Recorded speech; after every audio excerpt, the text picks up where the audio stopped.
The name. It may seem odd to consider, but the name Buddhism is a term that is used by everybody else who doesn't partake in the practice. It actually came from the West of all things, and what's more, it wasn't coined until the 1830s. That's about 2,200 years after the start of the religion as a whole. I mean, when you look at it from an objective point of view, you can understand why they called it that.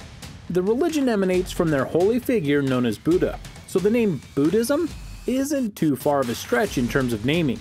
But that's technically not what the religion is called, it's just what the Western scholars thought would be a good name for it. Just goes to show you that sometimes what you think is fact is really just something that someone else made up altogether. Makes you question what else is out there that has a similar origin. Number 9. The origins of Buddha. Buddha, as he is called, is the man who helped organize the belief of what we call Buddhism. But an interesting truth about the man is that many don't know where he came from or why he went down the path that he did. For example, his name wasn't Buddha. It was Siddhartha Gautama. He lived in the 5th century BC, and despite what his life would end up being, he most definitely wasn't poor. He wasn't even close. He actually came from a very rich family. In fact, he was actually a prince in Nepal, or the lands that would become Nepal, more accurately.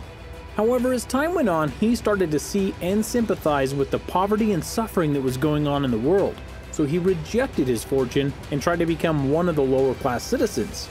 But he soon found that this didn't help his desire to help others, so he came up with the now famous middle way, to become one who had enough to live on, but wasn't lording over those with his vast wealth. A true middle-of-the-road solution.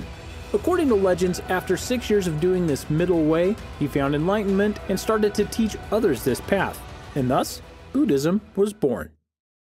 Number 8. Buddha is not a god.